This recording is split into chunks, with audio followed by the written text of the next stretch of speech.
I was the UN, if I was Antonio Guterres, head of the UN, I would be getting people on the ground with the International Atomic Energy Agency inspectors under Signor Grossi to secure the site, put a 30-mile safe area around it to ensure that an accident can't happen, and make sure that those pumps that are pumping the cool water around the reactors are kept going and maintained. Because without staff there, they're just going to run. They're just going to stop working, and then we'll get a potential for a huge nuclear accident. Now, Ukraine's military intelligence agency has said that Russia is evacuating soldiers and officials from the Zaporizhzhia nuclear station, and they have raised suspicions that Moscow is perhaps plotting a terrorist attack at the facility. Employees have been told that they should leave by the 5th of July and preferably head to the Crimean Peninsula. Let's welcome to the show Colonel Hamish de Bretton-Gordon, former British Army expert on chemical warfare and commanding officer of the UK and NATO's Joint Chemical, Biological and Nuclear Regiment. Colonel, thank you for giving us your time. Good afternoon. Thank you for having me. What do you make of these reports? We must say they're coming primarily out of Ukrainian media. What have you made of them so far? Well, it's been nothing new that the nuclear power station Zaporizhzhia, the largest in Europe, second largest in the world, has been a focus throughout this war. I think when you put all what we know together, we need to be worried. We need to be really concerned. As you said, the Ukrainian intelligence believe that the Russian forces who've been stationed at Zaporizhzhia really since the beginning of the war have wired the reactors with explosives and placed a lot of mines around the place.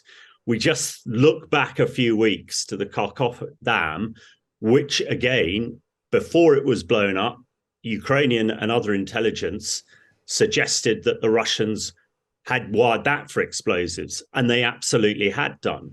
And the environmental damage caused by blowing up the dam is not going to be dissimilar to what would happen if the power station is blown up or there is an accident, in inverted commas. When you also add in, again, as you said, that Russian forces are leaving the power station, and also the safety people are leaving it, they've all told to get out by the 5th of July, which I think is next Wednesday. That is a concern, because you need people there to keep the things running. Although the reactors are not producing power at the moment, they are turning over and they need to be looked after. They need to be cooled.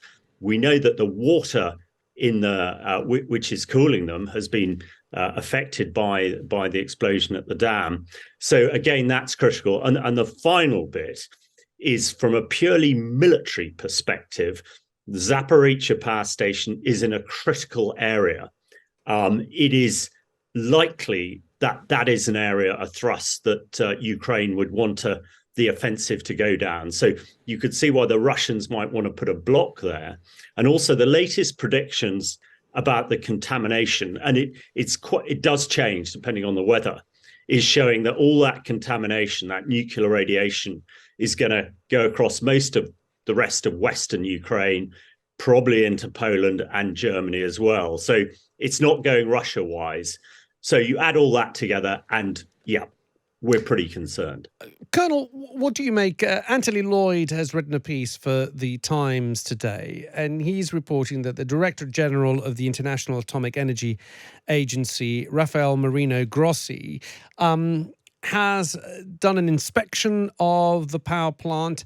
He said our assessment of those particular placements was that while the presence of any explosive device is not in line with any safety standards, the main safety functions of the facility would not be significantly affected. He seems to think that there's not much to worry about at the moment.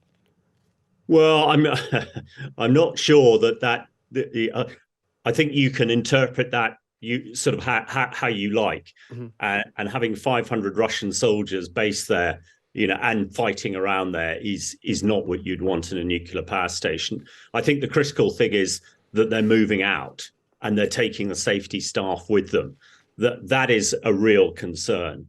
What I would like to see, and what I and other experts have been calling on, is for the UN to get off its ivory tower and get people in there. What we need is a demilitarized zone around Zaporizhzhia. And if the Russians are leaving, presumably they would not have any opposition to that unless they're intending to blow it up. So in the next couple of days, if I was the UN, if I was Antonio Guterres, head of the UN, I would be getting people on the ground with the International Atomic Energy Agency inspectors under Signor Grossi to secure the site, put a 30-mile safe area around it to ensure that an accident can't happen, and make sure that those pumps that are pumping the cool water around the reactors are kept going and maintained. Because without staff there, they're just going to run. They're just going to stop working, and then we'll get a potential for a huge nuclear accident. Well, I just wanted to briefly focus on that unthinkable, the nuclear accident. Zaporizhzhia is in the southeastern corner of Ukraine. It's sort of north of Crimea. What would the consequences be should such a terrible thing happen, Colonel? Well, again, it's difficult to entirely predict what would happen, and there's sort of worst case and best case type of thing. The first thing to happen, even if the Russians have wired explosives in the reactors, it would not cause a nuclear explosion as per a nuclear weapon, because there wouldn't be the sort of fusion and fission involved there. However, it would create a fire and a big explosion and a massive release of radiation. Many people remember Chernobyl back in 1984, which is about a quarter of the size of Zaporizhzhia. The radiation that ensued from that, and of course, a lot of that radiation actually fell in the UK, in North Wales.